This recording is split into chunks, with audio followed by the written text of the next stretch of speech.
As an international student who is looking for a cheap destination to japa to immigrate to this year, I would recommend Portugal for you. And please do not forget that I am always of the opinion that Portugal is one of the cheapest. Not just of the opinion, many people know already.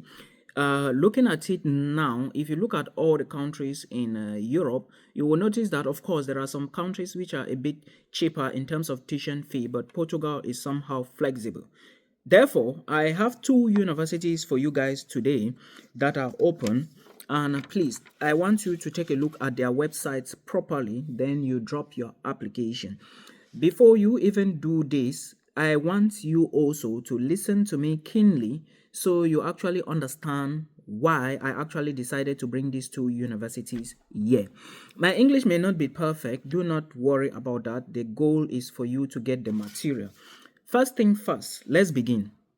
For Portugal, you need to know that you can pay your tuition in installments. And in Portugal, if your university says, okay, pay in installment, they can give you maybe 1, 2, 3, 4, or even 6 or 7 installments to pay your tuition.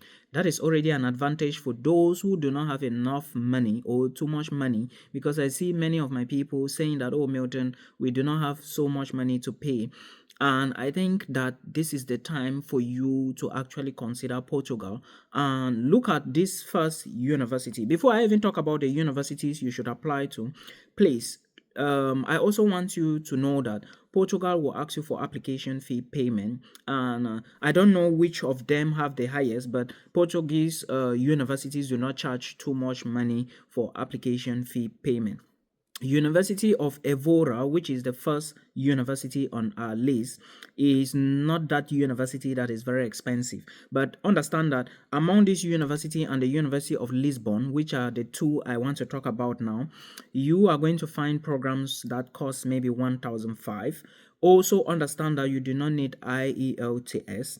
Also understand that you can move with your family to Portugal. Like when applying for your visa, you can also indicate that you want to move with your family. It is accepted.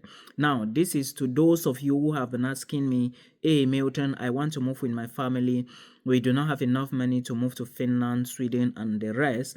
Please target Portugal. Also understand that for Portuguese universities, most of them do not offer bachelors in English, and definitely, or not definitely, but probably you might go to Evora and the University of Lisbon and you notice that they do not have, or somehow they have just few English programs at bachelor's level. Do not forget that Portugal is one of those countries that is welcoming immigrants. Last year, I think almost everybody that I know, including those that even had appointments late, they actually moved to Portugal. Yes, this is facts I'm telling you. Now, aside Lithuania, Portugal accepted, like, is welcoming. So just know this, Portugal is welcoming. So if you are looking at it now and you are saying that, oh Milton, my budget is not that big, but I want to move with my family, I would say that look at Portugal, look at Spain. Okay, the other options might be very expensive because you need to equally prove funds for them. You need to show that you have money, you can take care of them, and a whole lot of stuff. So do not forget this. On the other hand, also understand that if you want to migrate to Portugal as a student, there is a procedure, the process of legalization of documents. First thing first, take your documents to the ministries of foreign affairs and education. Then after that, you take them to the Portuguese embassy. Remember, the procedure is not the same for everybody, and you also need to pay attention to those details, because I may not know where you are watching from, where you are coming from, where you want to apply. You get, I'm just giving you two universities to pay attention to. Remember that the programs here range from hospitality, humanity, business, and a whole lot.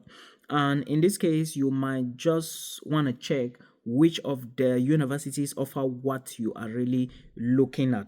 Okay, also understand that you need documents to apply. Remember, I talked about legalization of your documents before, which include everything. Okay, just know that if you're applying for bachelor's, you need your high school documents. Then now, if you're applying for master's, those of you who have been asking me, I don't know how to answer the question because I cannot know the program and the university you are applying to. You'll be the one, you need to go to the website and check the program you want to apply to, then verify their requirements before you know what documents you are now going to do or legalize, okay, do the legalization for OIN. I hope you get my point. Now, understand that if you want to apply for Portuguese visa from Cameroon, it's not possible. You have to go to Abuja, Nigeria.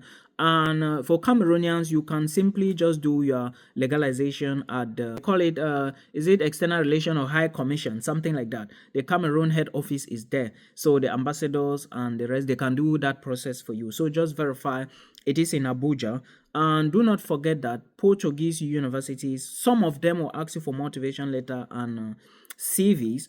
But another thing you should also consider is where you are going to be living in Portugal. Remember, things are changing now, and many people do not actually understand how immigration works. Make sure you follow instructions. Make sure you follow instructions so you don't tell me next year that, oh, Milton, my VV was rejected. No, I want to see you in Portugal because I might be visiting Portugal and I equally have friends in Portugal.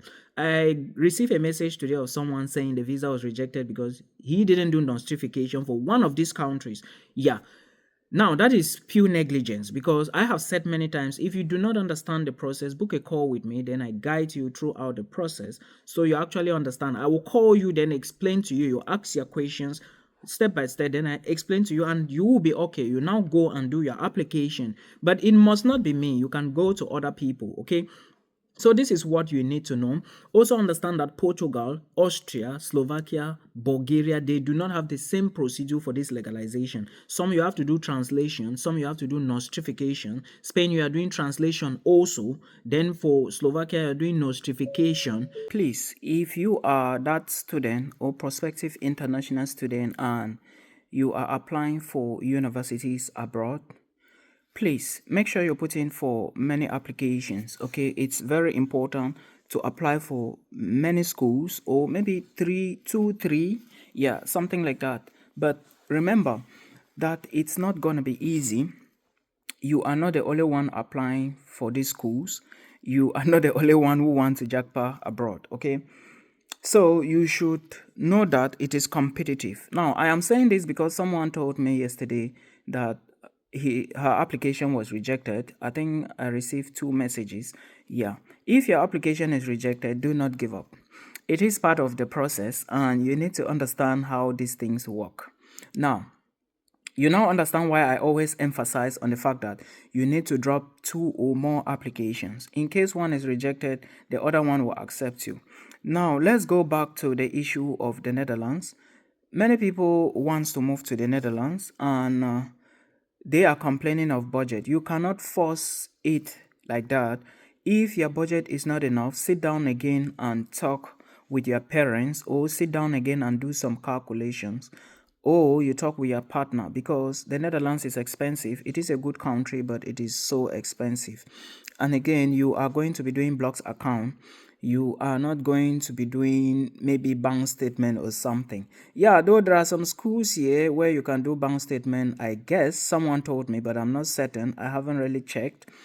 And it's not even like you are doing bank statement because at the end of the day, if the tuition is 15,000 euros, you still need to pay the tuition before you do the before you supply the bank statement now for your living costs. Remember, you are paying the tuition to them, then you give them insurance money, you give them visa application fee before you now show bank statement for your living costs. It's still the same thing. Even if you give them the money, you will come here, they will still give you back the money.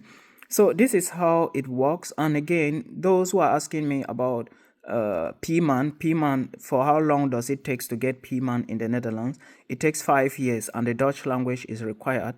Equally, some other people were asking me about what is the scope, what will happen after school. After school, you are going to apply for a 1-year VV, something they call work visa. In Canada, they call it post-graduation work permit, but here it is called orientation year. If you go to the immigration site, you are going to see all these details.